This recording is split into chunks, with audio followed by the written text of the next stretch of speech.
Oh, welcome to the Sharpe Show. So happy to have you with me here today, a little bit past 8 p.m. on the East Coast. And I'm doing something different today. Yes, I am. I told you guys, if those of you were paying attention, I was going to start doing some reaction shows. You guys care about this and I get it. So I had a couple people reach out and send me a couple things. And if you want to be, so you have to be a member of either the Larry Sharpe or Sharpeware YouTube, either one of those two. Head on over to the YouTube page and go under posts or community, whichever one you have, post or community.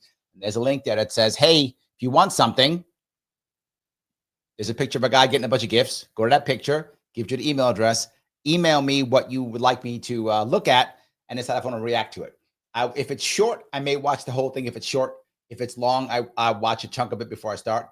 If it's 2 hours long, tell me where to look. I'm not going to watch a 2-hour thing if you don't tell me where to look. So if it's 2 hours, say, hey, look at this spot, do that. And I'll have a shot at actually looking at it and decide if I want to react to it. This one I thought was interesting. I didn't expect this. I would, as I said I would react to anything. I don't care if it's like, I don't know, cats or something. I would react to anything. If I know people like that stuff, I thought I would do that. So I am doing it this time. And I hope that it will be interesting. I think it will be because it is actually someone who I think that I've heard often. It's an argument that says, it's basically the tax the rich argument. Is basically what the argument is. The way we will fix it is actually the way we'll fix the world is by just taxing the rich. And I don't want to talk about that issue specifically. I'm going to react to this specific video. This is a professor who, of course, is teaching our kids, and he's telling them what is right and what is wrong. And what I want to bring up here that's important is half of this he's just making up.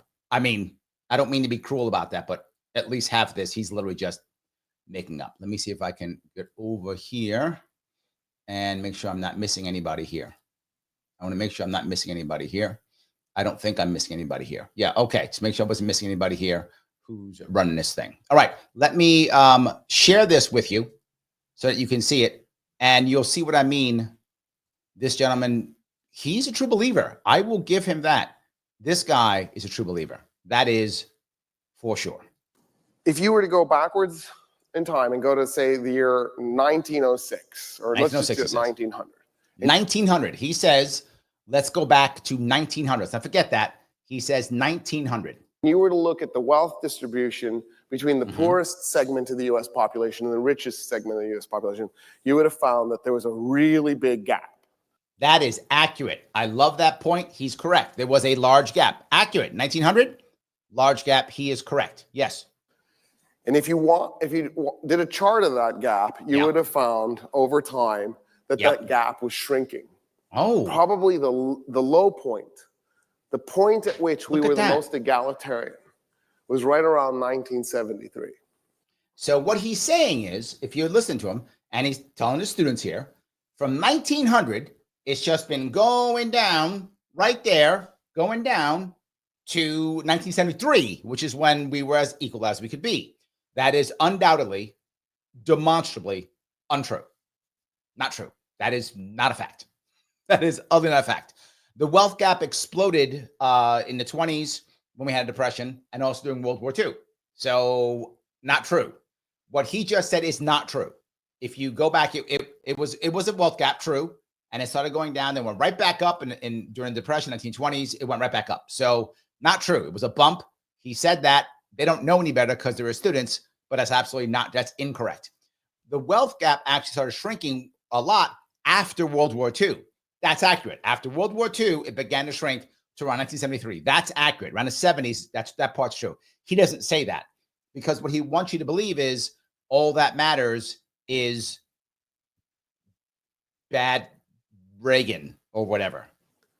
If you took that chart and you ran it for how polarized we were, so you looked at how far apart the Democrats were from the Republicans, like how often were laws passed in Congress written Yeah. by and supported by both parties. How Right. frequently did Republican presidents sign Democratic legislation?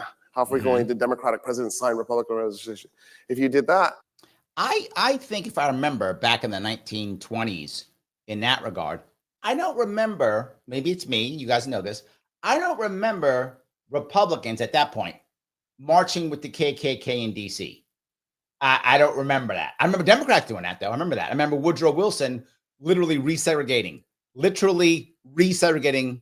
the federal government, resegregating it.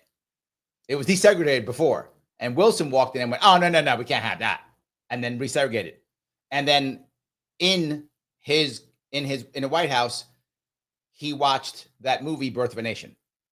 That was Wilson. I don't think they were the same as you might think. I mean, maybe they signed some legislation, but I would think right now that's probably not the same right now. you would have found that our polarization was also shrinking.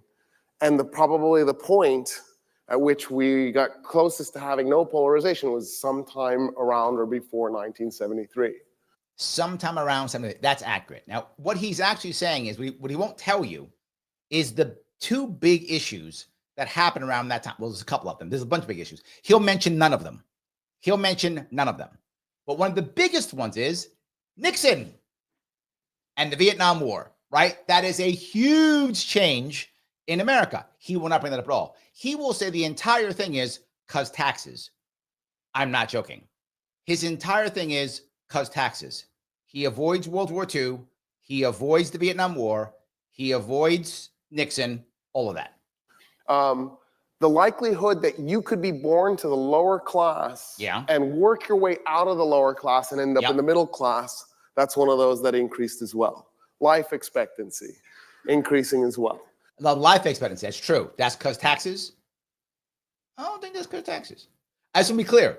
The name of this video, I'm not joking, the name of the video is When Rich Got Taxed 91% and Everyone Was Better Off. He's talking about life expectancy. So if I want to live longer, just tax me more?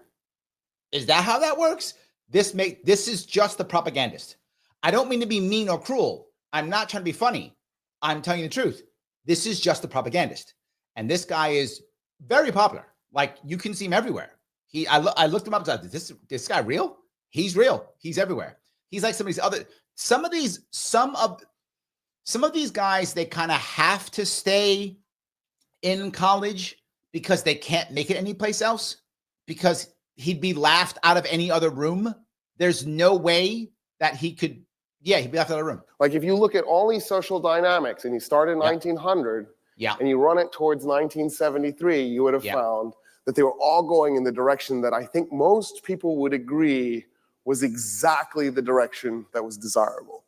I would say he's correct in that we would agree. I think everybody would like us to have less of a wealth gap. I think that's true.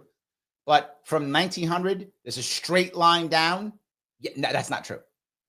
In fact, post-World War II, now he says it. There was a deliberate attempt to make some of that accelerate and get a little bit faster.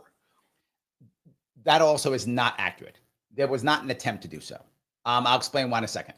By the 1970s, by the way, in terms of hours worked per week, it was coming down at such a fast pace that there were serious refereed economics journal articles that talked about the 0-hour work week. That just shows how fucking stupid you academics are. That's all that does. It shows how lost you are that you would ever think there'd be a 0-hour work week. He's proud of that. He's proud of that insanity he just said. He's like, refereed peer groups. We're dumb as shit and everyone thinks we're stupid. No one checks us. We just say all kinds of dumb stuff. He's proud of that. He's proud. 0-hour work week because you'll just log in and do your work and leave. What? He's actually proud of that. That's insanely dumb. Yes, you should laugh at that. The speculation was that you would just be able, because they knew computers were coming eventually, you would just be able to log into a computer for 30 minutes a week or something like that, do your job, and then have the rest of the time off. That's because that's what he does. That's their lives. They walk in and say things like, yeah, I didn't prepare at all. I'm just going to say socialism good. And then I'm going to walk away. And you guys, because you're all basically kids, you'll just believe me because you don't have any life experience. Like, we were honestly thinking about what the transformation of our system. I know you were, and you should be embarrassed that you should have. Here's what he should have said. He should have said, the problem is we spent some time, and we were so shocked by this that we made a lot of errors. And some of our errors, some of us actually believed that there'd be a 0-hour work week. I mean, that was dumb of us, but we actually thought if he had said that, I'd been like, you know what, that makes sense. I could see you being, yeah, I could see it, but no. He's not. He's proud of it. In fact, Piketty, the French author who wrote, was it Capital in the 20th Century? I'm trying to remember the name of the book. Anyway, it was really popular 3 years ago, but nobody remembers it anymore. Because it was garbage. What he did was he looked at a huge swath of time, and he looked at all the economics data that we had for it. And he tried to find the time, that moment, when in human history, not US history, in human history, tell me, where you could work your way out of your class and move up a class, where you could, through work, actually gain wealth. I feel like you could do that in most capitalistic systems. Am I wrong on that one? Through work, you could gain money. That's what he's saying. Now, don't get me wrong. If you have more feudalistic, you probably can't. If you're a sharecropper, very hard to do so, right? Difficult to do so in those words. Slavery, obviously, no. If you're a woman at a certain point in history, of course, no. And you'd have to get ahead either through marriage if you're a woman or through violence if you're a man. I get that. But we're talking about 1900 on. At that point, that's kind of how everybody in America kind of made any money, if they did or they didn't. Like that, where that was a real thing and it was really possible. Real thing. And of course, he discovered it. It happened once. One time only. Human experience. In the human experience, this is what he just said. He just said, one time in the human experience where you can work and get ahead. Well, tell me when that was. I guess it's not now, but tell me when that was, Mr. Cool French guy who everyone forgot his book. He admits everyone's forgotten his book 3 years ago. He self-reports on how incompetent all his people are, and the kids are there going, yeah, it sounds great. And it was about a 25-year window. 25-year And with what I just said right now, it'll probably surprise you to find out that 25 years was approximately 1948 to 1973. Now, he just lied to himself. He just told me, you just heard him. He said from 1900 until 1973, everything was going great. You know what he said? He said we were all together. Democrats, Republicans used to hug each other and give them big, fat, wet kisses whenever they met each other. That's what he just said, right? And then he said, and then we were all great, and the tax rate was going up, and everything was awesome. That's what he said. Then he said, no. 25-year period from 1948. What was happening in the world in 1948? Oh, I remember. Oh, right. The end of World War II, where we had bombed out every industrialized country, and it was just us. When America was 50% or more of all global manufacturing. When we were the monopoly in the world, and we controlled everything, and we now have become the reserve currency. Weird how we could have a 25 years of expansion when you're a monopoly with the reserve currency and the rest of the world's been bombed out, who physically couldn't make stuff because their families, because their factories and families were all blown to pieces. But that's not what the title says. The title says, when rich got taxed 91% and everyone was better off.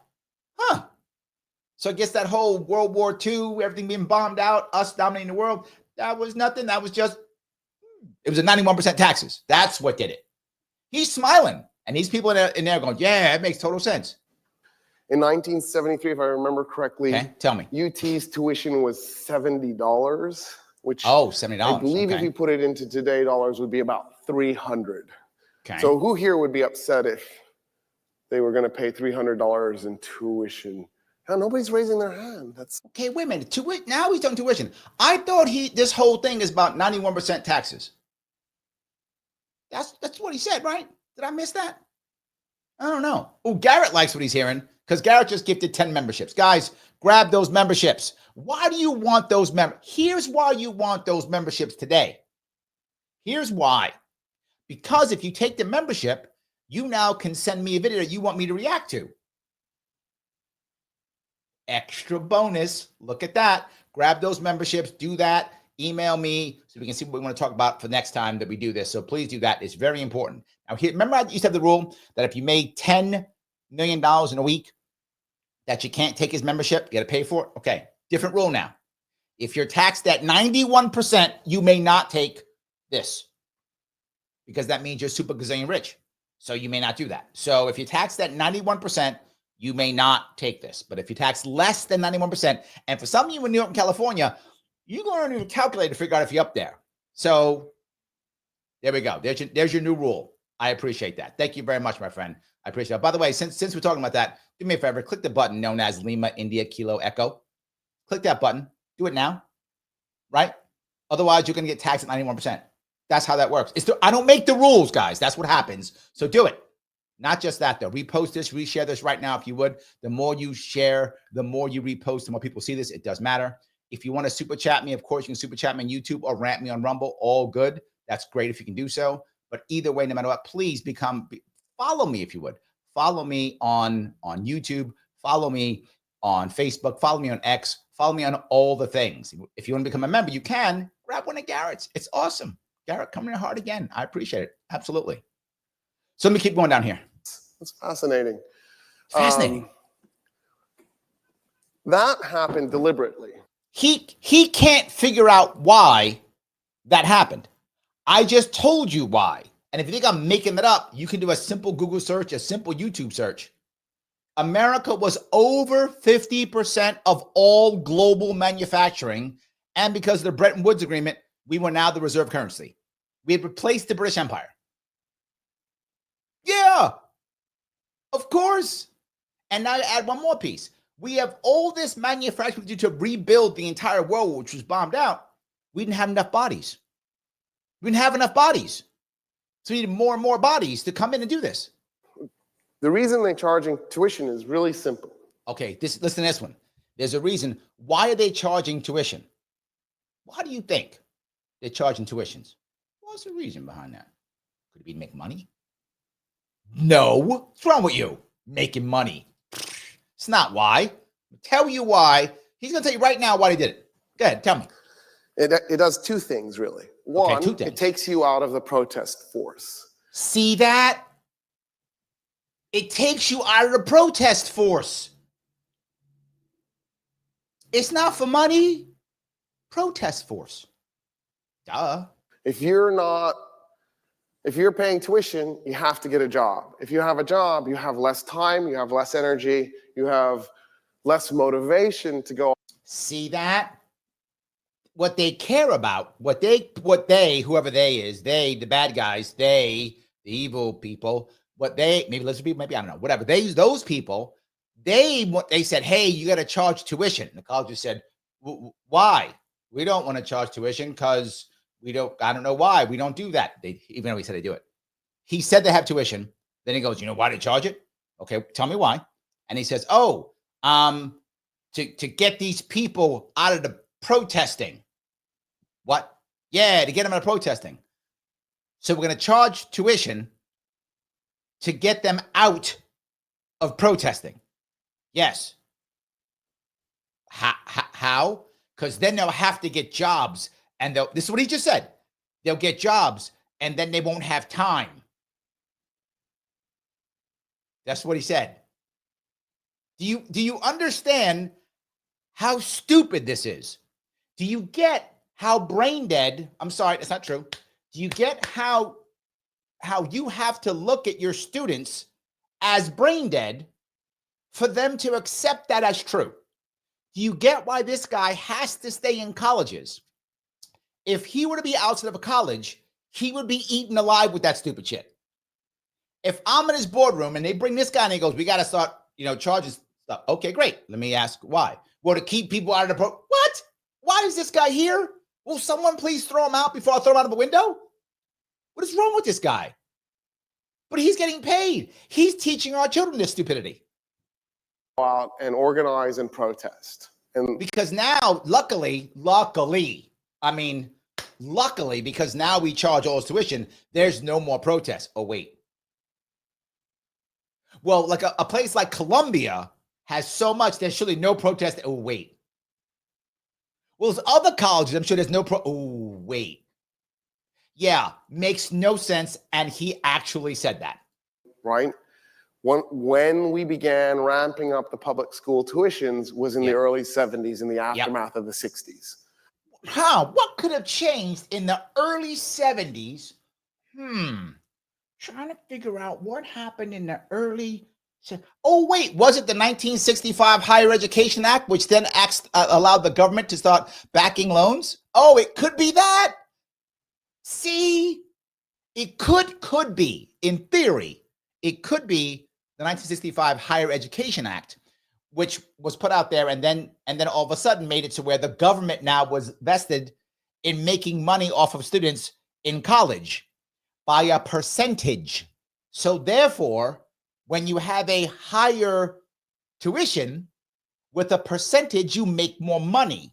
So it made it the government can make more cash and banks can make more cash if you raise tuition. So it could be that, or maybe because they don't want you to protest. It could be because the government was backing loans. So if the kids didn't pay because they're getting a garbage education like this, the government would pay. It could be that. Just maybe. Could be. Or it could be protest. This guy doesn't mention that at that point, which was the 70s is when the government started backing all the loans. He doesn't bring that up at all. That wasn't it. It was to stop you from protesting because they hate it. This is a college professor, a popular one. This was deliberate. It was on purpose. The goal was to get you so that you wouldn't do another 60s. See, because they hated the 60s. You know, they. Donald Reagan, who was in the Ronald Reagan administration. Which was 1980 and on. So that's not 73, but okay. At a cabinet position in 1983, invited top business people, the CEOs, to a conference where he actually encouraged them to take the businesses out of the United States to move manufacturing overseas. Okay, so he encouraged businesses to move outside of America. Okay, maybe that happened. Okay, well, why would he do that? To move out of America? I don't know. Maybe because he thinks it's cheaper. He wants to keep manufacturing in American companies. I don't know. Why would he do that? Tell me, oh wise one. I'm sure this will make complete and utter sense. I'm sure this will make total sense. And the idea is that if you took enough manufacturing out of the United States, and you got rid of those jobs, you could then come in and break the unions. Of course, makes total sense. I will destroy the American economy so I can break the unions. That's the reason. I will destroy the economy so I can break the unions. This is Ronald Reagan, who who just said, go back to work or I'll arrest you. Why would he need this? What? That's the reason. You were wondering. You were saying to yourself, I bet these businesses moved overseas so they could save money. No. Why are you guys so dumb? Why would you think that? No. It's because they hate unions. That's the reason. And they went, this'll teach them. We'll leave. The unions break. Then we'll come back and there'll be no more unions. Wait a minute. Did they come back? No. The union's gone? No. That didn't work that well. Yeah. And he's like, yeah. Could you imagine him on a debate stage? Oh my God. Once the jobs were gone, the unions would be gone. Well, he's not wrong. I mean, that is true. If the jobs were gone, the unions would be gone. That is an accurate statement. I guess in that regard, you know what? He's made some sense today. There we go. And one of the reasons why the Reagan administration was so keen to break the unions was to make it so that you could pay workers less money. Oh, you could pay workers less money. That's the reason. Huh. It's not because all of a sudden women join the workforce? It's not that at all. He doesn't mention anything that happened in 1971, 72, 73. So let me quickly give you a couple things, because these are things that he just doesn't want to tell you about. See, he's saying that it's all because government bad. And I'm sorry, they are bad and they want to do that. That's why. But let me show a little bit of something real fast, if you don't mind. Here is, see if I can find it here. If I can find it on here, maybe I can. I'm not sure if I can. I have to find a chunk of it. All righty. This is what someone actually calls on Wikipedia. So you can take that for whatever you want. But this is it's a good overview. This is what's called the Nixon shock. Nixon, 1971. What does he do? He freezes prices. What could go wrong? Freezes wages. What could go wrong? Government steps in. He freezes prices. He freezes wages. And there are idiot people who actually say, I've seen this more than once, that's how you fix things. Just stop, freeze prices, freeze wages. But homeboy just said stuff got bad after 1973. He's right. Why? Government stepped in. Did that? Yeah. But not just that. He also made sure that he ended the Bretton Woods. He ended it. So the dollar was no longer worth $1 anymore. Yeah. Weird how when you make the dollar not worth anything, all of a sudden the dollar's not worth anything. Yeah, I'm going to give you a picture of something which I think you may enjoy. Some of you have seen this kind of picture before. Some of you haven't. But let me show you this picture. I think you may enjoy this picture if I can. Let me see if I can get it right. Okay, here's a good picture. I think you may enjoy this picture. This is a picture of dollars before and after. I don't know if you can see it. But up here it says silver certificate, $1 silver. This is from 1957. Down here it says Federal Reserve note, $1. This is from the 70s. Yeah. And as the guy's joking, he goes, here, backed up by dollar. And this guy says, trust me. I'll have dollars now, or trust me. Who did that? Nixon, 1971. Does he mention that? No. Clearly not important. Clearly not important. Doesn't matter. Not important. Vietnam War. So much debt from the Vietnam War. Doesn't mention that at all. Doesn't mention that at all. Price freezes, wage freezes, doesn't mention that at all. Ended the dollar. It's the 91%, you knuckleheads. World War II, where 50% of all of manufacturing on the planet, and we have a labor shortage. Yeah, so of course you got high-paying jobs. You have a labor shortage. Not just that, you have a bunch of combat veterans. Literally millions of them back in the country. You don't give them jobs? You guys heard of Athens, Georgia? Some of you know what I'm talking about. You take those men who came back from World War II, combat veterans, and say, I'm not giving you nothing. They're going to take something. They're going to take something. That's why you do that. But he won't tell you that. It's because 91%, guys. It's about the 91%. That's what made things good. Everything else, that's for you idiots. Now, he doesn't mention any of this. And this guy, believe it or not, it talks about history, in theory at least. So, yeah. The reason we had gotten there is because of Tell me why. What triggered Piketty's 25 years of prosperity. Okay, what triggered from 1948 to 1973? What triggered that? Now, I would say it's the end of World War II, right? And then I would also say it is that we have 50% of world manufacturing and the reserve currency. That's me. But what's he going to say? Let's see. So in the 40s, yeah, what happened in the aftermath of World War II, yeah. we were cash flush. Huh, I wonder why. Huh. We were cash flush. Why would that? Because we found some money. Okay, we had an economy like nobody else in the world had. We could do things. We could imagine things. Yeah, we could imagine such amazing things. We could imagine, for example, putting people on the moon. Like, okay, we didn't imagine people on the moon in the 1940s. He's making that up. Not just that. We also did something before that. We built the Empire State Building. We built the Empire State Building in less than a year. 1929, 1930, something like that. About a year, we built the Empire State Building. That's what we did. So we were imagining things 10 years before this. He just made this up. What he doesn't want to say is we had a bunch of money from winning World War II. This was the time period when there was no bound to our imagination. Decision was made. A decision was made by them. Decision was just made by the bad people, because you know those bad people, them. To dump a lot of money into the United States. Really, the decision had been made in the 30s, but it accelerated in the 40s and the 50s. They just to build infrastructure, to advance the United States technology. Yes, it was like the Empire State Building. True. And guess how much government money went into the Empire State Building? You're going to wonder, how much money went to the Empire State Building? That would be, nothing.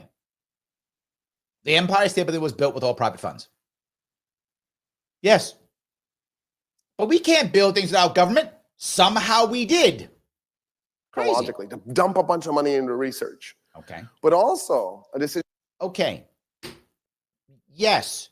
But we were doing that a long time ago. Made to grow and make the middle class really, really, really big. So what he just says is the decision was made by them. I don't know who them is, but all the kids are like, yeah, them. They're all buying this garbage. The decision was made back in the 30s and the 40s. I guess this evil cabal of people who just make decisions. They made the decision. And we're going to grow the middle class really, really big. They said that. This guy's actually saying this garbage.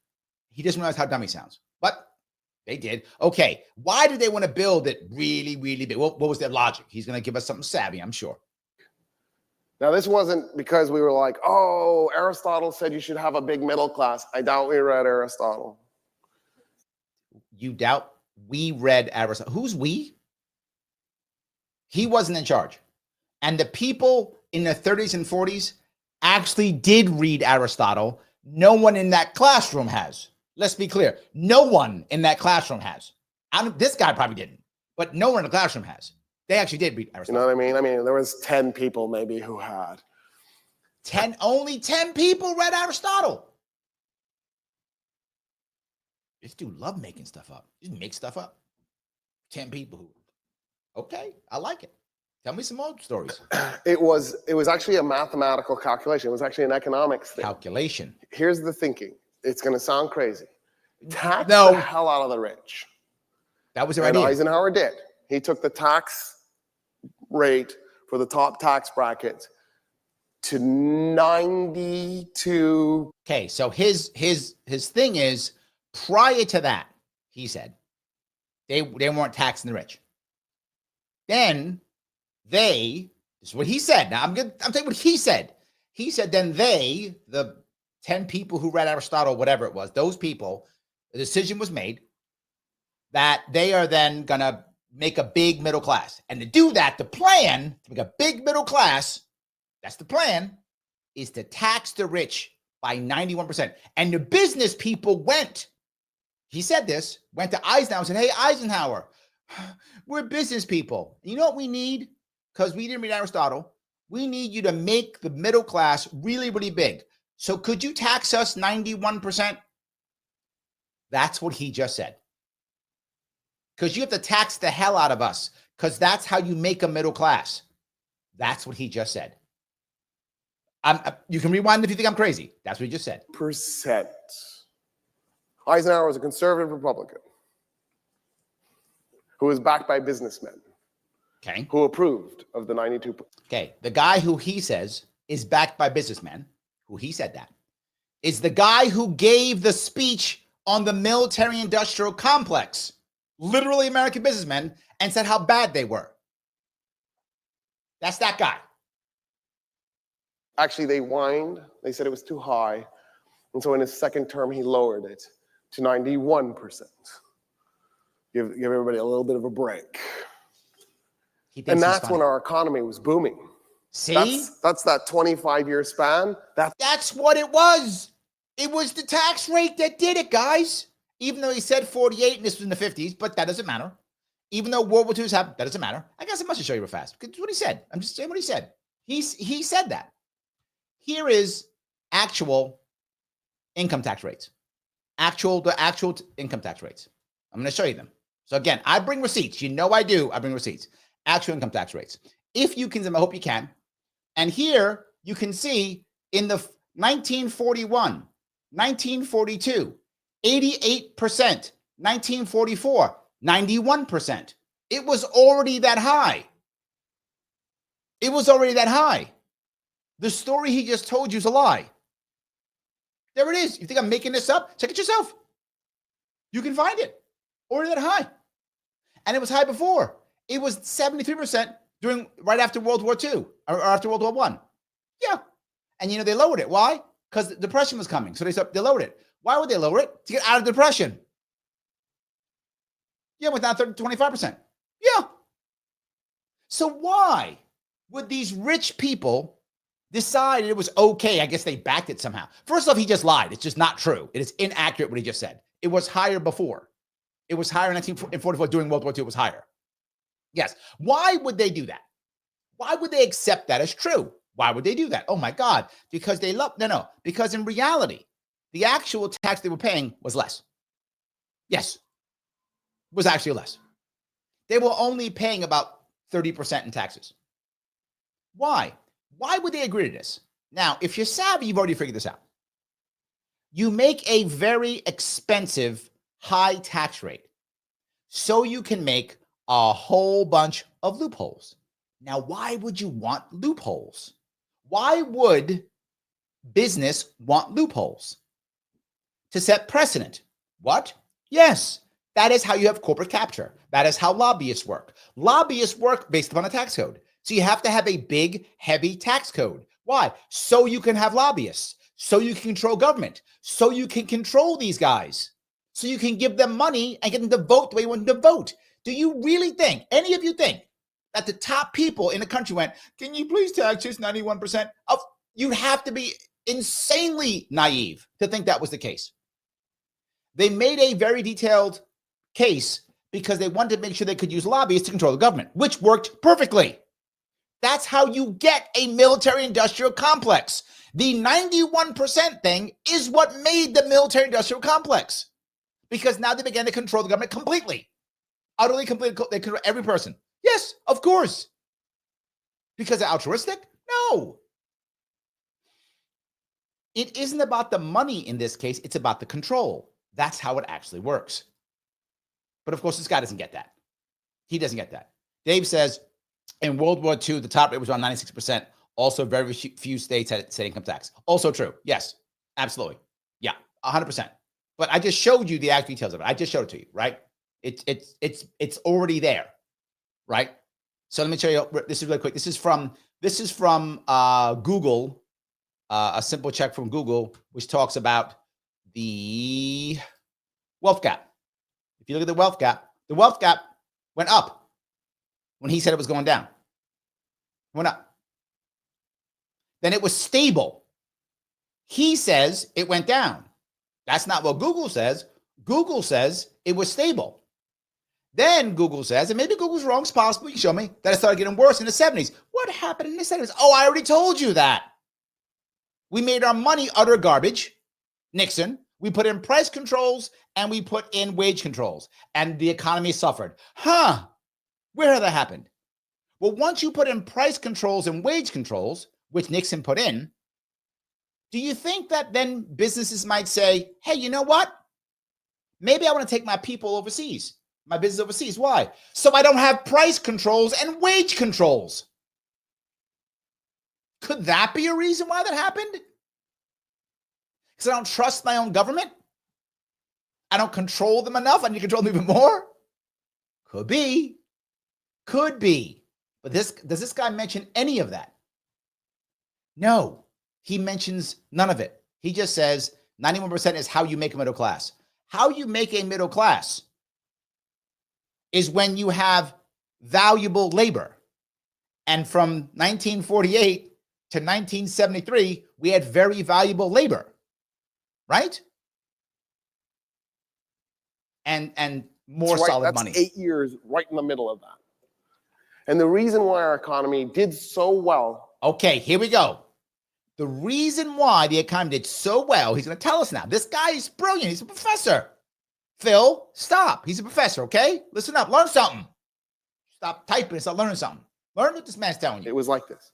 So you're rich, you're paying big taxes. The big taxes build things like the Eisenhower interstate system, new airports, and it expands the ports, builds infrastructure for industry. So it builds the ports and stuff. That's what all your taxes does.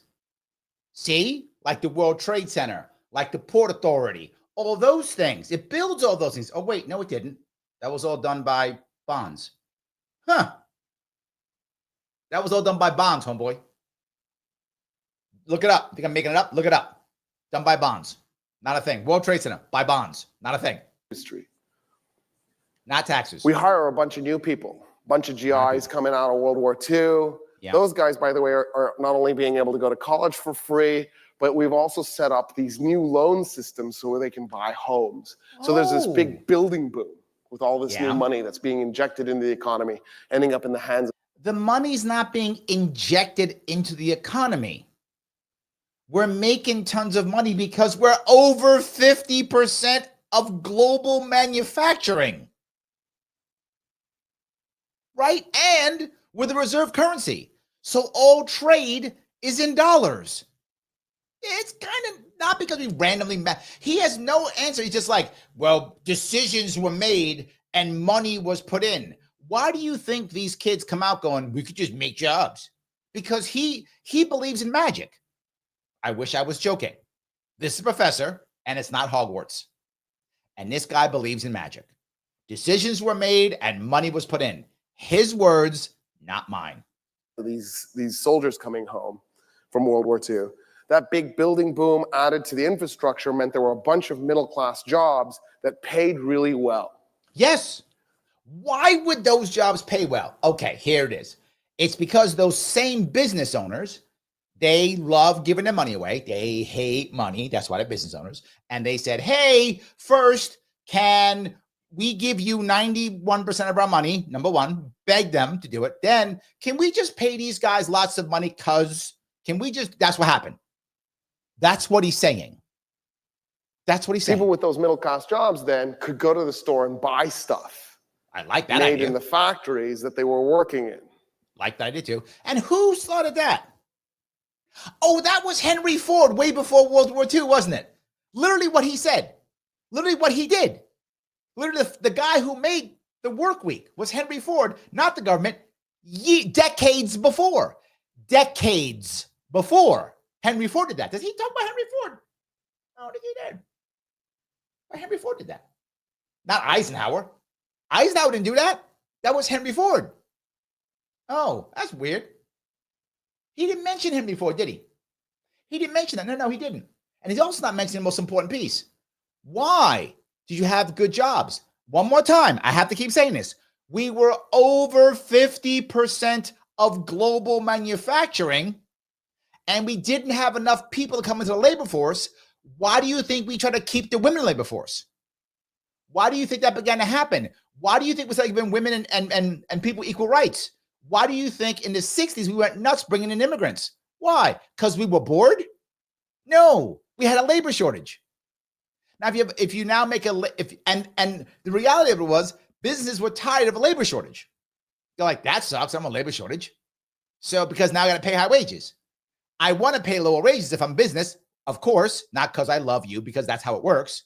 So what can I do? Well, if I'm a good business owner, I know how the market works. If I flood the market with labor, I can then charge less. Huh. That's weird. What happened in the 70s that would have made that true? Well, let me give you some. So again, he will not mention this because that doesn't fit his narrative. And this guy's an utter propagandist. So he would not tell you. But let me give you a little bit of something you might enjoy.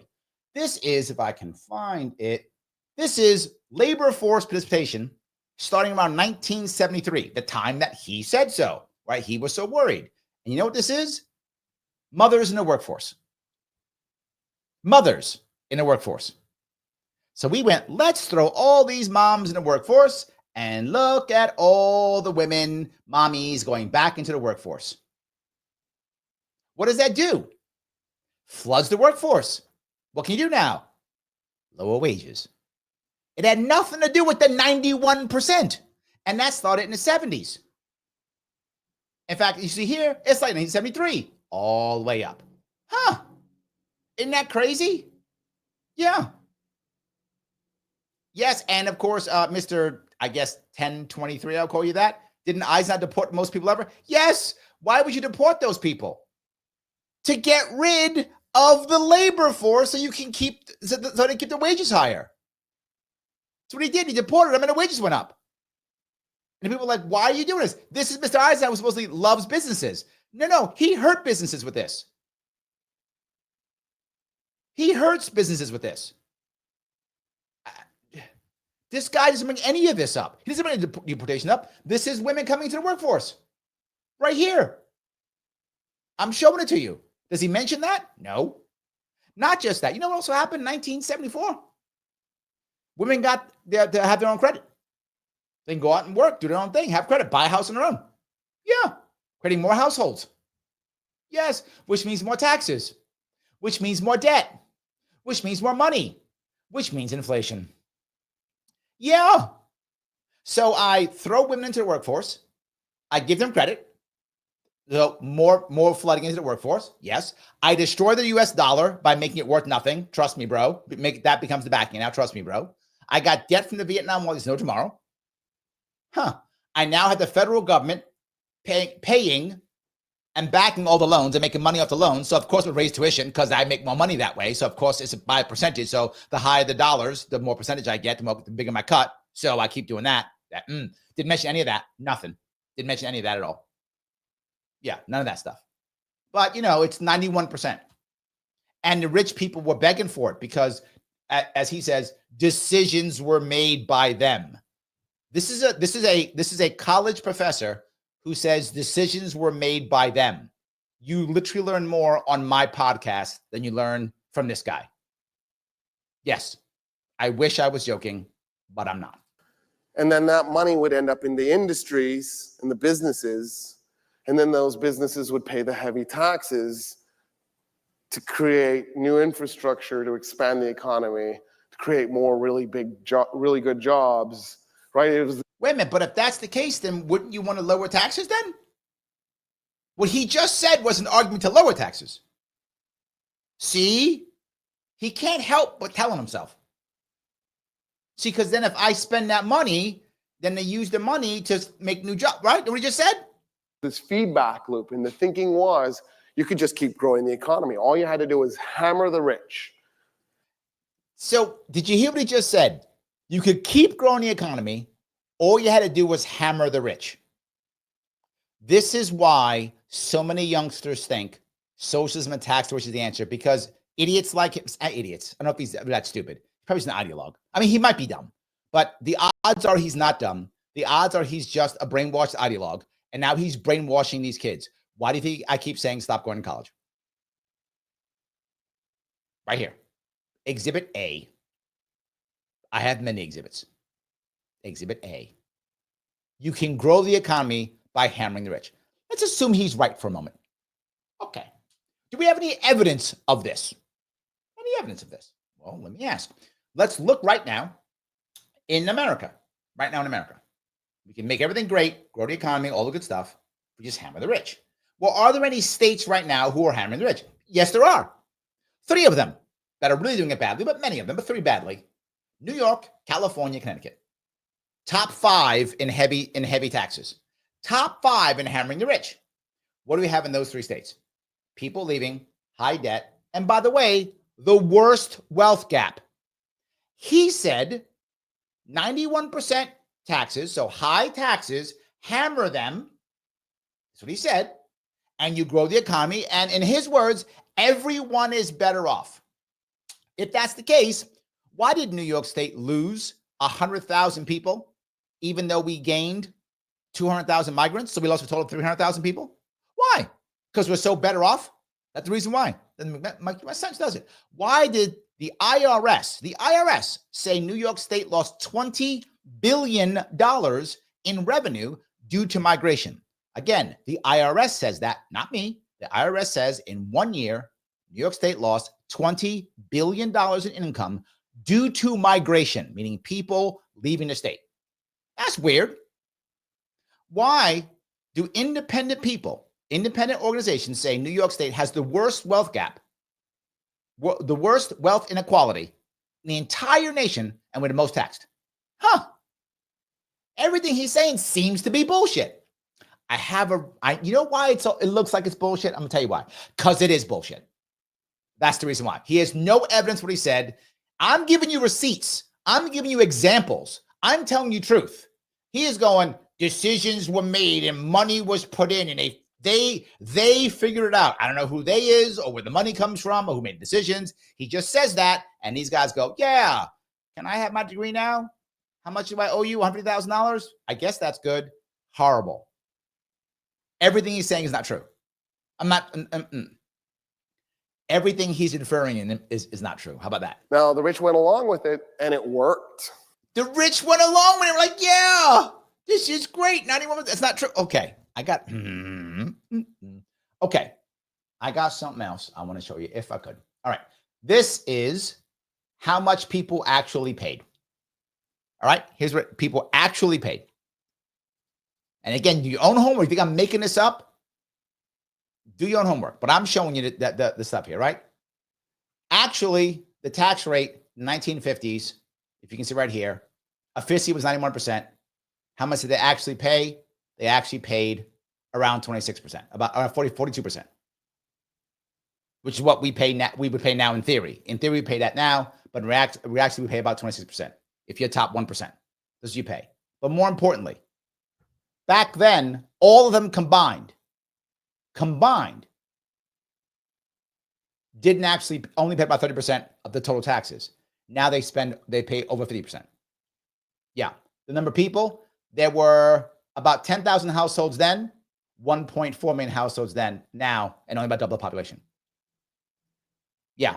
Big difference. Huge increase. So I gave you some stuff that's real. You cannot believe me if you don't want to. Look it up if you want to, but that's what's actually happening. He mentions none of that.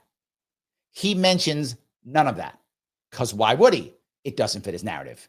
And that's all he's concerned about is fitting his narrative. And it doesn't. So it must be bad. And he doesn't have to have any details at all because he's a professor and you can't say anything, otherwise he'll fail you. So you nod your head and go, yes, professor, you're super smart. It worked. The quality of jobs was so high. Yeah. And it was because of that 91%. Note, I gave you 7 other things that affected this.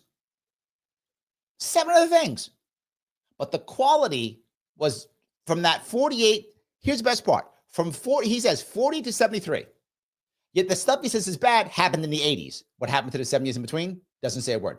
Doesn't mention the war on drugs, the war on poverty, which destroyed the black family, right? Doesn't mention that at all. The war on poverty, which made people poorer, doesn't mention that at all. Civil Rights Act doesn't mention any of that stuff. None of that mentions none of that stuff. None of that stuff doesn't mention Vietnam War. None of that mentions none of that, right? But he says it started in 48. Yet the tax hikes started in 51. That he said that started in 51. But in reality, we saw it started in the 40s. So he lied about that too. Nothing he says makes any sense. Now he's saying, but wait a minute, they do these great jobs. Yes, one more time for the people, the kids in the back who didn't hear it. We were 50% of the world's manufacturing. 50% of the world's manufacturing with a labor shortage. Doesn't mention that at all. Shelley says, doesn't mention any of the unions that stole retirement funds in the 70s. Doesn't mention that either. Yes. Here in New York City, I remember that completely. Yes, absolutely. 100%. Between the amount of regulation on those jobs, the benefits, the job. Okay, why do we have benefits on those jobs? Because the other terrible president, known as Franklin Delano Roosevelt, decided that he wanted to put in wage freezes because those always work. And again, if you ask socialists, they believe that. Those always work.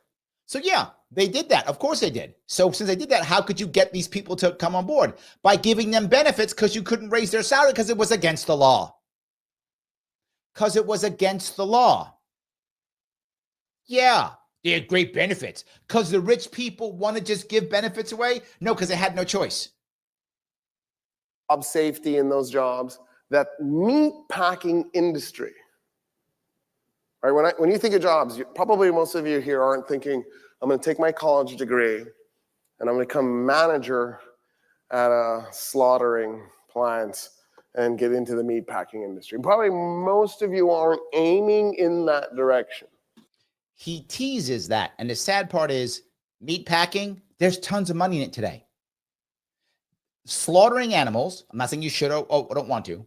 I'm not saying that. What I'm saying is, as he looks down upon those jobs, if you want to work in a slaughterhouse, you can be in areas that are not wealthy, right? Slaughterhouses aren't in New York City, right? And you'll make $25 to $35 an hour.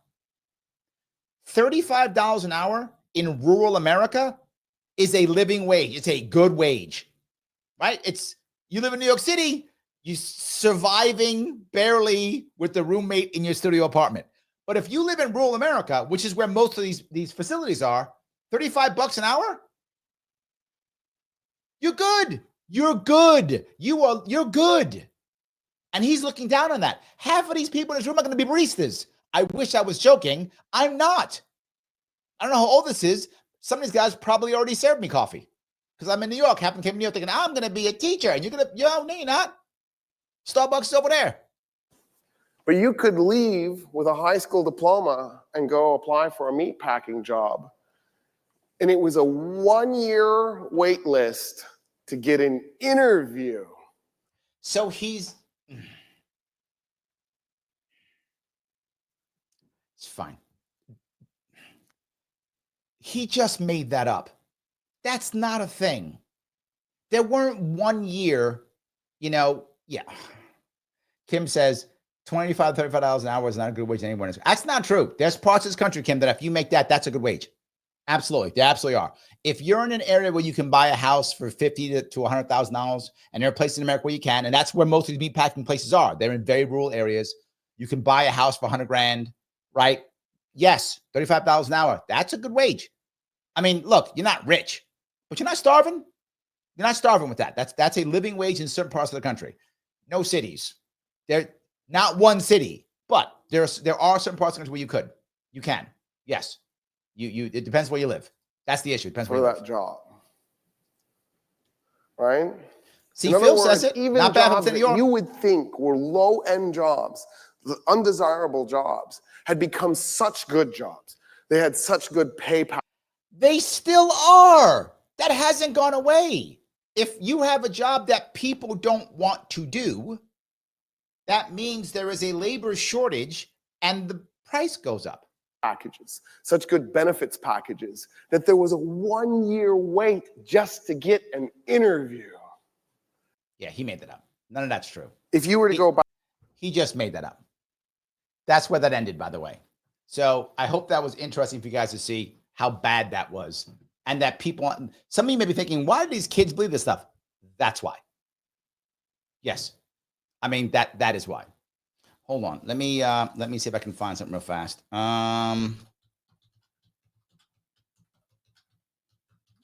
Yeah, so I can find something real fast. I'm gonna look for somewhere here.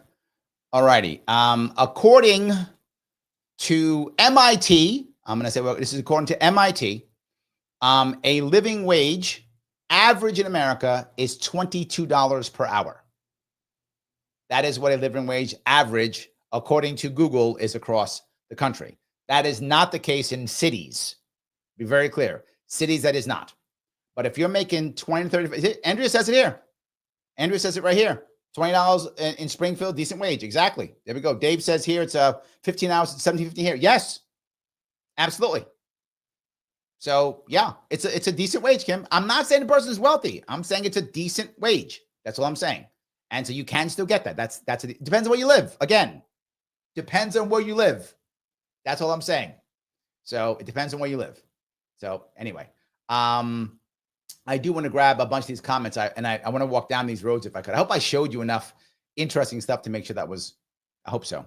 So John says this class should be called Economic Fantasy 101.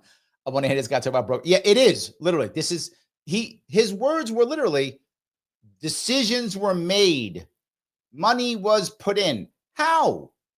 He believes in magic. Right? And he just says it. He probably believes in magical monetary theory, whatever that thing is, the magical money tree. Probably believes in that too. So, yes. Vivek says, I think reacting to opposing views should be good.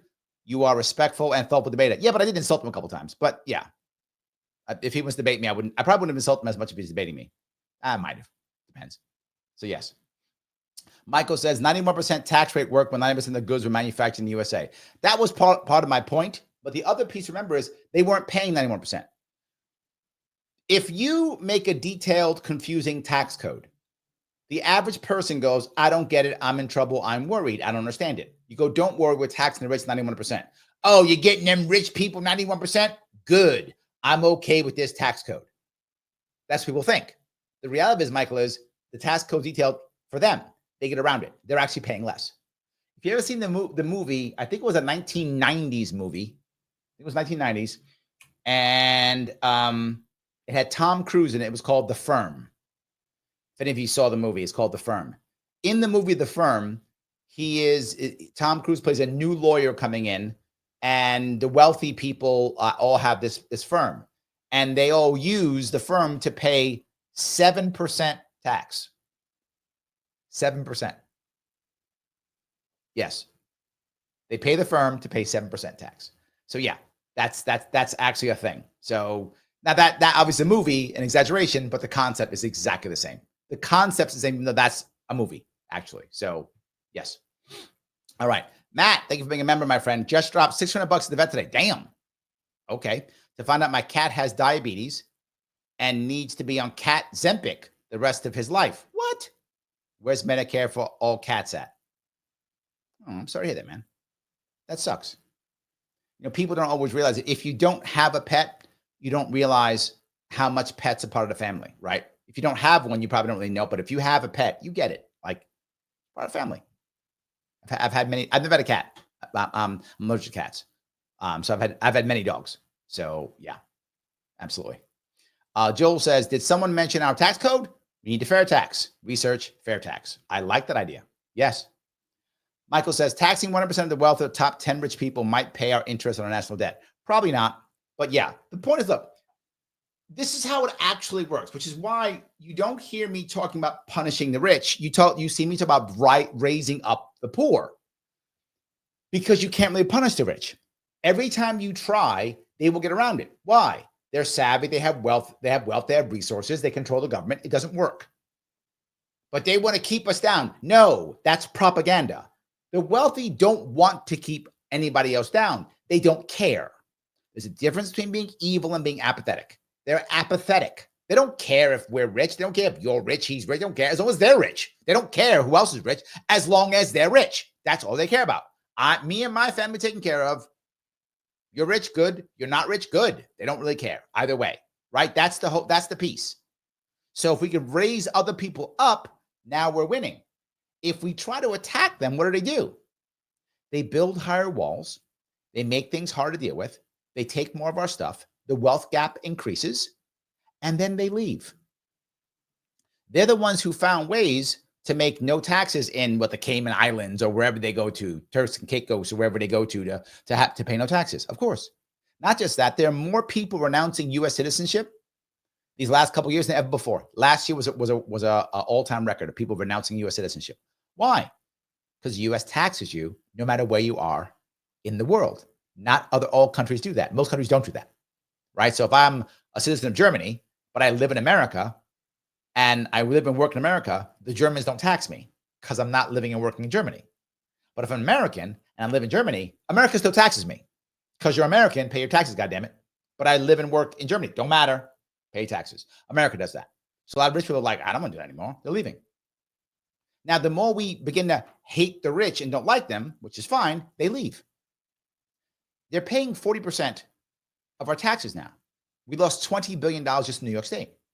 You can keep throwing rich people out. You can if you want to, make you feel good, but then who's going to pay the taxes? You are. Someone's going to pay him. The rich leave. Who's going to pay him? You are. Or you get less services. You get that death spiral. Larry, death spiral. Look at Detroit. Detroit is the perfect example of that. We'll just keep taxing people, and you get Detroit. Greg, thanks for being a member, my friend. So were the people with the lower wealth unhappy?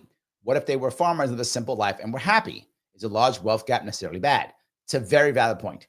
I'm not actually sure. I don't think they had a happiness index back then. I don't know. I think in general, people were happier. But again, a lot of them were happy because we judged ourselves by our peer group. And if we didn't see the super wealthy often, it wasn't a big deal. Now we see them all the time.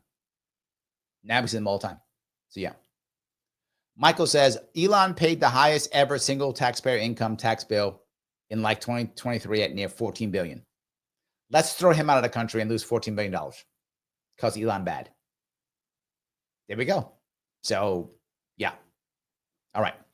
Lunatic in the house, my friend. Academia is fine. Yes. Again, this guy is being paid big dollars to not even give a single specific issue on why things work, to not talk about the most critical issues I brought up. Now, not one thing I brought up was the answer, but all of them combined, yes. Literally the answer, yes. Phil says they were trying to make things more equal, except for VA loans and the GI Bill, which were only for white veterans. Correct? Now, he's saying it's because there was a 91% income tax. But I told you earlier there was too. It was higher than that. During World War II, it was higher, 94%. It was higher. So he just made that up. But it's like, well, because of that, that's why this thing happens. And then he says, this one period of time, what he says, this one period of time between 1948 and 1973 was the only time, he said it, in humanity, the history of humanity, his words, he said that, where you could just work and get ahead. So no other country has that. And we don't have that now, didn't have it before. So before that and after that, everything was luck. That's how socialists think. That's how he thinks. That's why he said that. He wasn't joking. And his answer is, it's because 91%. Well, okay, with that logic, I'm going to copy his logic. See, you know what also wasn't happening during that time? Women couldn't have credit cards. That's true. They didn't get credit cards in 1974. 73, 74? No, so the National Credit Something Act, I think it's 74. Anyway, 74, I think 74. Anyway, so see what wrecked it all was women getting credit cards. See? The same logic. Neither of those two things are related at all. That's not the reason why things got worse. Well, probably for some women who didn't hold credit, probably for some women who got new credit cards, probably for a couple of them it got worse. But for America, So, yes. And you might go, well, during that time period, it was 91%. Yeah, during that time period, there was segregation and there was lynchings. So I guess that was good too. Women couldn't have credit cards and there was lynchings. That's how you build a big middle class. Is that how, Phil? I don't think so. I don't think so. Yes. Joel says, lol, Larry has a Rumble show, no F-bombs. Oh, yeah, back to you. Yeah, you're right. I got to watch out. Sometimes these guys just drive me crazy because people give them so much respect that makes no sense. Joe goes on to say, Bernie Sanders tried to get everyone to a 32-hour work week with 40 hours pay. Bernie doesn't run any businesses. You could do that. You could do that. You just get less pay per hour. You could do that. Yeah. And then they'll hire 2 people at part-time. Yeah. So yeah. When was the dollar taking off gold? Yeah. 1970. Yeah. 1. Yes, absolutely. Yes. Phil says it was literally happening through most of American history. The progressive movement came about because old money aristocrats were complaining about ethnics getting rich. They were a little unhappy because they were coming into their areas. Yes, absolutely. 100%. They were coming into their areas. Very true. Rick says, here late, smack the like button. Yes, guys, if you have to click the like button, please do so. And if you enjoyed this, please let me know that you enjoyed this, right? I did this because people asked me to do it. Someone sent me this video, and it happened to be on this. But again, you can send me a video for any type. I don't care what it is. Again, why cats are cool. Whatever, I don't care. Whatever it is fine. I'm happy to do it. If you have not reposted this, please repost it. It does matter. If you can subscribe, please follow, as I always ask you to. Please, if you also would, if you want to become a member, please do so. $49 per month. Click the join button. Also good. If you want to get your chat to the front, you can either super chat me or rant me on Rumble. Let me grab, if I could, a couple of another ones if I can over on Instagram. G Salamander says, no one ever mentioned that the post-World War II economy was artificial, and the economic boom in the U.S. had a lot to do with most other first world nations being decimated. They weren't able to produce and export. Correct. As I mentioned, that piece is a critical piece. Thank you over on Instagram. That is absolutely correct, right? And they were importing goods from the U.S., but it could never last. And yes, after a generation, 23 years or so, it began to fall. Yes. He goes on to say, yes, Nixon abandoning the gold standard led to a great economic instability. Also correct. He brings up none of that, though. None of it. He then goes on to say, typical commie college professor. This is why so many people are avoiding higher education. Is full of propagandist jerk-offs. Accurate statement. That's why I get so angry. People are listening to him like he's smart or savvy, and he is neither of those. So, yes, he is neither of those. So, all righty. That was a couple of them. Let me grab some from Rumble if I could. Straight Ann says, I'm glad I hit the like button and don't have to pay 91%. Yeah. I'd pay $300 for tuition now if the government wasn't subsidizing the loans. That's the issue. And he doesn't bring that up. In 1965, the government started subsidizing loans. Well, everybody makes money on a cut. So you got to have a higher percentage so that your cut becomes bigger. So let's keep raising prices. Yes. Yes. Absolutely. Yes. Shorten goes on to saying the environment moved overseas. Yes. And it wasn't because we'll break the unions. I mean, he just made that. He just literally just made that up. Decisions were made. Can you imagine someone who calls themselves intellectual?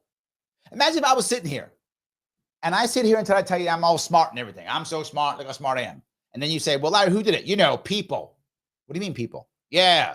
Decisions were made. By who? By them. Who's them? You know, people. And then money was put in. From where? You know, money. How? It was put in. How? By them. That's what he did. That's what he did.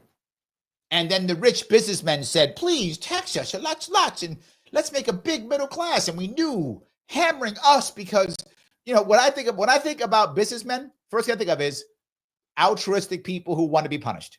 Well, they do want to be punished, but who just please, I want to make a big middle class. They don't care about that. They'll do it. They'll do it if they have to. They will. Yeah. Anyway. All righty. Phil says Garrett grants spreading their wealth without socialism. Correct. Voluntary exchange. It doesn't get better than that. Yes. Doesn't get better. Yes. Absolutely. 100%. All righty. Let's see here. Dark Clouds of the Mind says, is that free membership just for the first month? It's first month. Yes. If you want to stay on, you can. So if I were you, Dark Closet of the Mind, I would become a member and then immediately send me some videos. This way, if you don't want to be a member anymore, you can stop. But if you do want to stay on because it's fun, and you should do so, then pay the $49 per month. See? There we go. Andrea is silly. Andrea thought, look how silly she is. She actually thought that colleges would raise the tuition because of overhead and profit. No. It's because they don't want you being an activist. Of course. What are the reasons could there be? You know how there's no more activists on colleges anymore? Oh, wait. Yeah. He said that. I can't believe he said that. And with a straight face. And the next part is he acts as though that's the issue. I'm going to give you a list since like 80 or so of all of the super successful college protests that worked. I am done. They don't work. So why would I care? If I'm them, I don't care about college protests. If need be, I get the Trump administration to throw you out of the country. See? Easy day. I don't have to worry about that. I don't care. Done deal. Yes. Phil says, there's a dangerous myth about World War II getting us out of the Great Depression. The poverty persisted for decades around the world. Correct. Yeah, it's true. Yes. Yep. Absolutely. Let's see here. Kim says Rumble show was great, but Rumble isn't quite as user friendly as YouTube. No comments after the live show. That's it. Yeah, it isn't as good. It isn't. The UI in Rumble isn't good, but they tend to just be nicer than YouTube. Makes me. I'm always worried when I drop an F-bomb. I'm like worried. If I say something, I'm like worried. Like, are they going to cancel me? Are they going to demonetize me? I'm always worried about that stuff. So yeah, but the UI is better on the user interface. Sorry, the user interface is better on YouTube. That's true. Yes, absolutely. Grace says, what the hell is a protest force? He made that up. He made a lot of stuff up. That's another thing. Like, it's a protest force. Yes. Yeah. And Mike goes on. So this guy thinks the purpose of college is to protest? Yes, he does, Mike. And you know he thinks that. He does think that. He's like, yes, you're here to become my socialist protesters. Yes. He says that is inherent in his logic. Correct. Yes, absolutely. Dave says the federal government started bankrolling tuition back when states paid the tuition. Only the best students went to college. The worst students went to Vietnam. Wow. But yeah. So anyway, yeah. Kim's like, true. There we go. Yes. Kayjon, how are you? Thanks for being a member. Says, allow me to quote my fave line from Ferris Bueller's Day Off. Still resonating all these years. I weep for the future. Shake my head. I know. It's kind of tough. Yeah. It's kind of tough. It's yeah. So, alrighty. Grace says, who is going to farm the food and unplug the drains and fix the cars and set the gas if everyone's protesting? Them. Come on, Grace. Protesting is what matters. The government will, because money will be put in, because decisions will be made. That's what he said, right? Don't you get how things work? This guy literally believes in magic. So they will farm the food, unplug the drains, fix the car, set the gas, because money will be injected into the system, and decisions will be made. Just get with the program, Grace, okay? Get with the program. I don't know when you get these things. Get with the program. These people, I don't understand you guys. You don't get the program. So anyway. All right. Let's see here. Let's see. Phil says, back in the 1940s, all the Catholic schools were encouraging a classic education, including reading Greek and Roman philosophers. It's why swords and sandal films were so popular. Yes, they actually did read Aristotle. That was my point. Nobody in his class does, but they actually did. Yes. John, nicely done. He says, how do you say communism or socialism without saying communism or socialism? You know what? He is good at that. I'm going to give the man credit. He is good at that. That's true. He is very good at that. Yes, absolutely. And then Why Liberty says, so rebuilding Europe and Japan plus funding Korea and Vietnam had nothing to do with it. No, nothing. It was 91%. Okay, get it? He said it. Did he bring up any of that? No. Why did he not bring up those things? There's only two choices, right? One, because they clearly didn't matter because 91% is all that matters, and the rich people knew it, and they cared so much, they said, please tax us 91%, because if we hammer the rich, magically, the middle class grows. Even though there's literally no evidence of that whatsoever. I just explained it to you how it doesn't work, showed it earlier. I gave you examples of today how it's not working. All those things. It could be that. That's one. Or he's an ideologue. It's the first one. It's the first one. That's what it is. Yeah, it's the first one. Yes. Robert says, is he confused about Jekyll Island? Presidents don't control what the tax rate is. They only enforce them. Ooh, I like that. I like that. That's a good point. That's a good point. I like that. Yes. So Phil says there were so many loopholes in the tax code in the 1950s. It was also the rise of legal tax evasion, like a company car. Correct. Thank you. Yes, that's why the tax rate they paid was actually far less. Correct. And not just that, they took their money from the places. Look, in theory, I would do it too. I'm not saying I'm doing it, but it's not tax evasion. It's called tax avoidance, Phil. We're talking about tax avoidance, not tax evasion. Stan, my NSA agent. We're talking tax avoidance, which is legal, not tax evasion, which is a crime, Phil. It's a crime. Don't do it. I would never do that. Tax avoidance is not a crime. In fact, it's our duty as Americans, libertarians, our duty. So yes, making sure we're clear on that one. Absolutely. So, all righty. Shelley says, my uncle had a 2% interest rate on his mortgage. How did that add to the economy? Well, there we go. I like that. Shelley says, Larry is much easier to listen to when I shut off 1.75 speed. If you listen to me at 1.75 speed, Shelley, and you can understand me, well done. So I can tell you, well done. Is my camera okay? Hold on. My camera doing good again? There we go. All right. My camera came up all of a sudden. So yes. All right. Let's see here. If I can grab some more of this. Shelley says, Obama holds record for deportations. Not when it comes to an active hunt. I think Eisenhower's got that one beat. So yes. So yeah. Joel says, Goodwill Hunting college quote. You dropped 150 grand on an effing education you could have got for $1.50 in late charge to the public library. Accurate. Still true. Now you get just for whatever it costs you for your internet.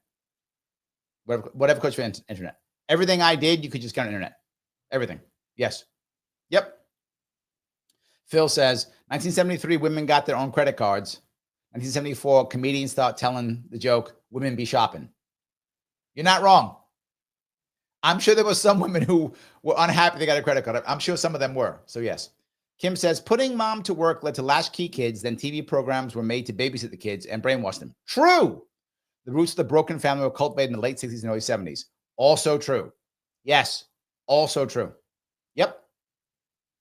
Kim goes on to say, then in the 70s, schools began handing out 1-800 child abuse numbers if mom and dad spank. Also true. Everything you just said is true. 100%. Yes. Joel says, remember Cuomo admitting he can't hammer the wealthy. They just leave. Yes. In fact, remember one of the best examples of this. Cuomo was trying to find a way. For those of you who know, Cuomo was the governor of New York before Kathy Hochul, our King Cuomo II, second of his name, grabber of butts. He and killer of grandma and grandpa. He was going to tax transactions for the finance industry. I mean, ton of money if you tax them, ton of money. And they went, oh, you're going to do that? The New York Stock Exchange is going to Austin. He went, what? Yes. New York Stock Exchange, if you do that, we'll pack up and go to Austin, Texas. They actually threatened him. They said it'll go from the New York Stock Exchange to the Texas Stock Exchange or the New York Stock Exchange in Texas. Goldman Sachs we're moving to Miami. Literally, he was like, just kidding. I got jokes. I'm Cuomo. I got jokes. I got jokes. We all got jokes. It's funny, right? Hey, women be shopping. He was doing that. That's what happened. He stole your joke, Phil. That's what happened. You're totally he was correct then. Look, I'm not a Cuomo fan.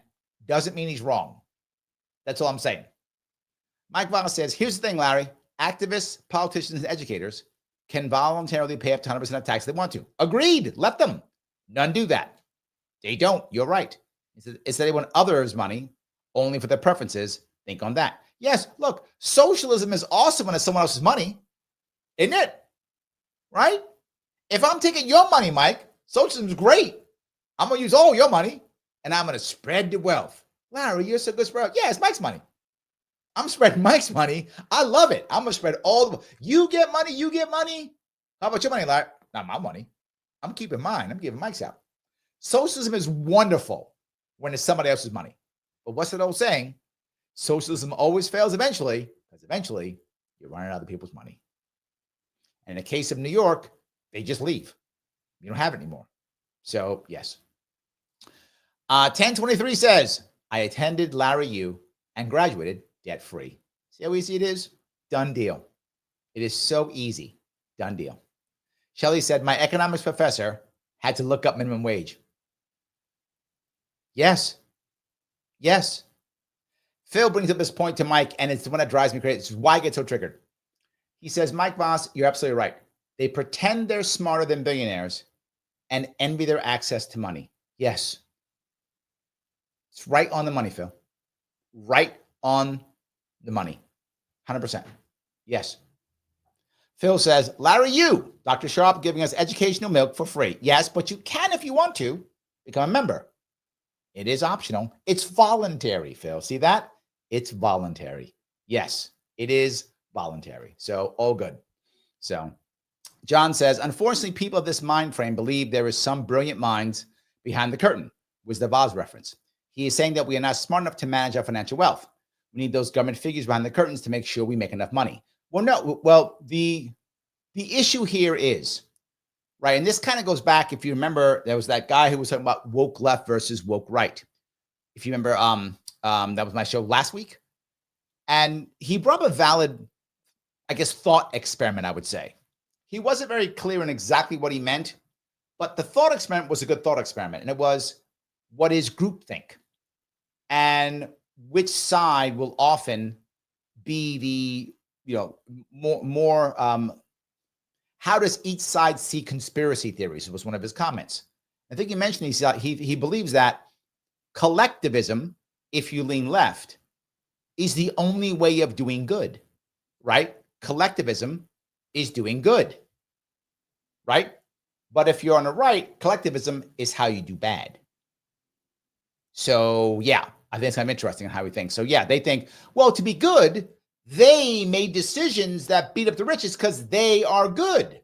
But the bad guy is the individual bad guy who wrecked it all, right? That's Orange Man bad, Trump bad guy, Elon bad. He's the individual bad guy. But if we all get together, we'll all of a sudden make great decisions. So yeah. Hey, John, coming a member. Thank you. I think I just learned how revisionist history begins. Yes, you just saw it. You literally just saw it. Yes, you did. You just saw it. Yes. So Kim says, fringe benefits came along in the 50s to entice workers to quit a job for better benefits as there was a labor shortage. Yes. Correct. That's exactly the point. Yes. There was a labor shortage. Of course you had that. Yes, of course. That's the point. I completely agree. So, all righty. Dave says, Larry, allergic to cats? That's what allergy shots are for. Or, you're right, or I could just not have a cat. Either of those. I'm not against cats. I don't care about cats. Cats are fine. Whatever. Pets are part of the family. I don't care if you like birds, or my daughter likes hamsters. All good. But I'm going to not have a cat. I'll have a dog or a hamster or something. It's all good. So, yeah. All righty. Let's see if I can keep going down here. Grab a couple more of this. I enjoyed this. I'm glad. You guys can send me more. I'm happy to do it. I thought that was interesting. So, yes.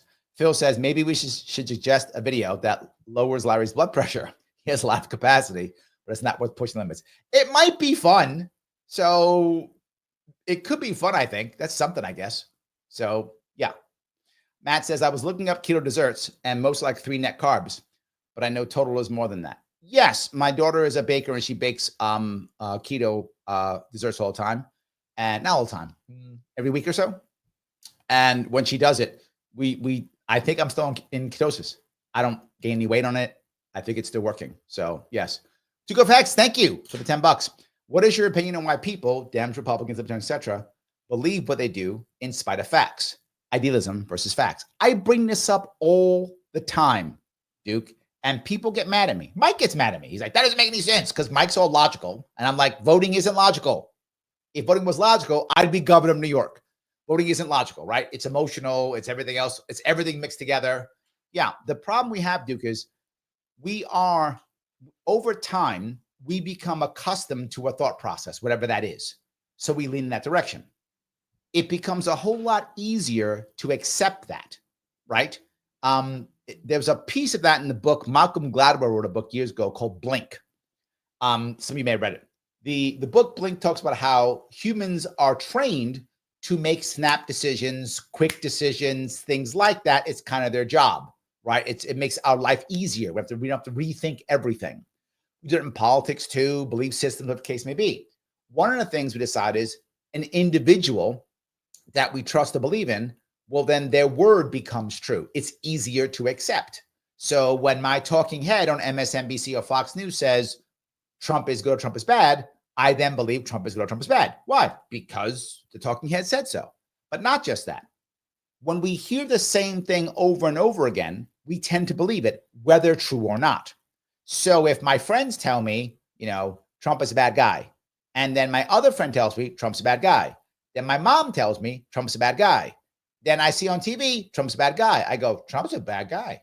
And then here comes Duke going, well, is he really a bad guy? Is he not? Here's some data. And I go, yeah, but like 5 people told me he's a bad guy.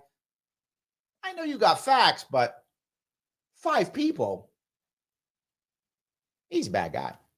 And I think it does wind up happening that way. Our environment affects us more than the actual facts, right? There are 6 laws of influence. There could be more, but there's 6 by a guy named Dr. Robert Cialdini. He wrote a book back in the 80s called Influence, Science, and Practice. Dr. Robert Cialdini, it is the Italian spelling, Cialdini. Brilliant guy, I think out of Arizona, if I'm not mistaken. It's the ultimate book on influence, and it's like 30 years old now. He's written more of them since. The last time I remember was like a 5th edition, that too, but edition. I don't know how many editions he's had since then, but it was a 5th edition. And the 6 laws are the law of authority, meaning that if we believe that if we have put the person in a position of authority, we are more likely to believe them. Those students are very likely to believe that teacher, even though he's full of crap, because he's in a position of authority. So authority does matter. The law of liking. So if we like somebody, we are more likely to believe them. Again, whether they're tell the truth or not, we're more likely to believe them. So liking matters. And liking can mean physical attraction. It can mean personality. It can mean something like whatever. It could be that. Law of consistency. We want to believe consistently. So if I tell you, I'm a guy who loves the environment, and you say, okay, great, here's an environmental situation. Can you help me? I'm more likely to say yes, because I've said publicly that I am that thing, right? So hold on, authority, liking, consistency, reciprocity. The law of reciprocity is if you give me something or do something for me, I'm doing something back for you. So one hand washes the other, right? If you do something for me, I'm more likely to do something for you. If you give me something, I'm more likely to give you something back, right? So all of those things come together when it comes to that law of reciprocity. If I give you a gift, you're more likely to show up at my event, right? All those types of things, right? They've done studies with they do surveys and they put $1 in the envelope. Some of you may have gotten it. They went up to $5 at one point. And because you got the money, you getting the money, if you take the money, you're more likely to actually fill that out, right? You're more likely to fill that out. And then you'll get the survey. So they're paying you for the survey, but they're not officially paying for you. They're saying, hey, here's a gift for opening up the letter. If you take it, you're more likely to deal with the survey, right? So I hope that makes sense. There's 2 more laws. Hold on. So liking, authority, reciprocity, consistency. There's 2 more. I think I've forgotten the other 2 laws. Hold on. I'm going to find it right now. There are 6 laws. Hold on. It's been so long. I haven't taught this last time I taught this was probably 10 years ago. But there are 6 of them. There we go. The last 2. Social proof and scarcity. Those last 2. Social proof and scarcity. Social proof is if other people are doing it or seeing it or believing it, I'm more likely to believe it. Social proof. And then scarcity. If the thing people are saying that is doing or happening seems like there's a time limit or it's special in some way or unique, I'm more likely to care and want to act. Those are the 6 laws. So I forgot those last 2. It's been a long time. Sorry, guys. I should have known that. I'm looking over at Instagram, and Keith says most socialists have no money of their own. If they do, they're not giving it to you. So yes. John says dogs are better. I happen to think dogs are better, but I'm a little bit biased because I'm allergic to cats. But yes, I'm with you on that one. I do think that to be true. So thank you for that. I appreciate it. Yes. All righty. Americua over on Rumble says 2 great shows in a row. Greatly appreciated. Oh, thank you. He also goes on to say that professor also didn't talk about the oil embargoes of 73, 78, and 79. That would not fit his narrative. So why would he do that? Doesn't fit the narrative. Of course he wouldn't, right? Of course he wouldn't. So yeah. All righty. Grab some more of these if I could. All righty. I do want to keep going down this. You have so many that I want to make sure I grab some more of these if I can. So, all righty. Roger says, oh, he's talking to Phil. All right, scratch that. It's not talking to me. It's talking to Phil. Sorry about that. Shin says, Larry, what do you make of Trump going after U.S. universities, museums, and intellectual spheres? I think people are okay with it because of what I just showed you, right? I don't like it, to be fair. Of course I don't, but I get it, right? As I keep trying to tell people, right? Because of things like this, And it doesn't change and hasn't changed for years. They're like, we don't care anymore. And if he wants to go after them, fine. We're just letting it go. We want change so badly that we don't care how it happens anymore.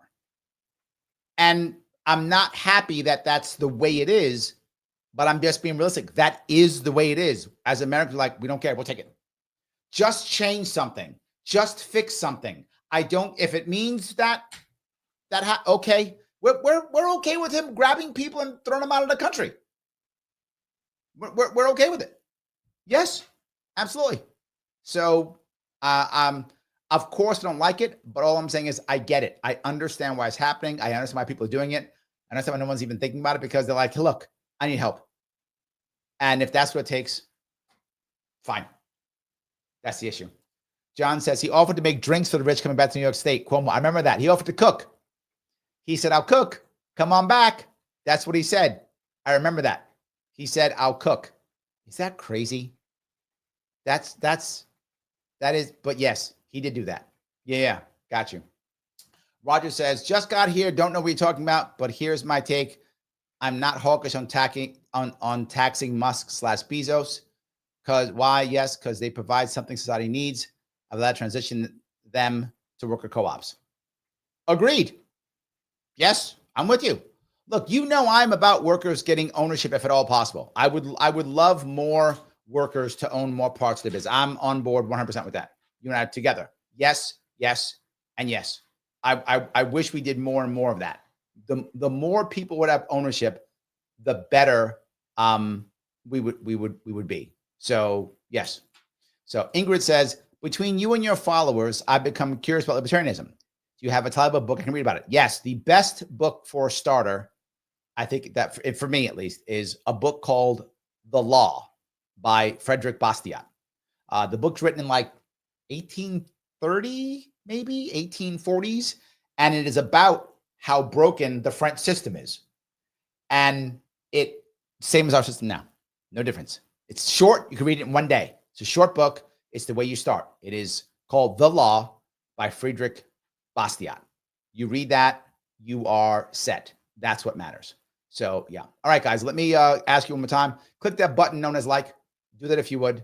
Share this if you can. It does matter. Every single share does matter. If you have not become a member, if you haven't followed me on X and Rumble and YouTube, you want to be taxed 91%. That's all I'm saying. That's what you're telling me. You're saying I want to be taxed 91%. Please follow me on those things. If you can, subscribe on YouTube. Please, wherever you're watching this, I don't care what you're watching on. Some of you are watching on X, some of you are watching on Instagram, some of you are watching on Rumble. Wherever you are watching this, take yourself over to Sharpe Way YouTube and subscribe. I need more subscribers on Sharpe Way YouTube. So if you haven't already subscribed, go subscribe over there now. Go there, click subscribe button, and then when you're done, click all notifications so you get notified when I'm going live. It does matter. Please do so. I appreciate it, guys. Please do that. Every little bit counts. I would like that to happen. It does matter. John says, damn it, now I need a Rumble account. Yeah, but so, yes. Yes, I love it. We'll give it a shot. Guys, I'm going to let you all run. I'll be on tomorrow at 1 p.m. for my radio show. As always, tomorrow at 1 p.m. And I'll be on again tomorrow night, probably around 7 or 8-ish. I don't know when, but I will figure it out. Please, if you would, after this is over, please head on down and tell me if you would. You know what? No, don't do that, because then YouTube will get mad at me. Okay, I was going to say something that YouTube will get me mad. Don't do that. I'm sorry. Instead, put an interesting reason, any reason you want. I'll respond to it. A reason why we have financial wealth gap in America today. Any reason you think we have financial wealth gap in America today. I will see you all very soon.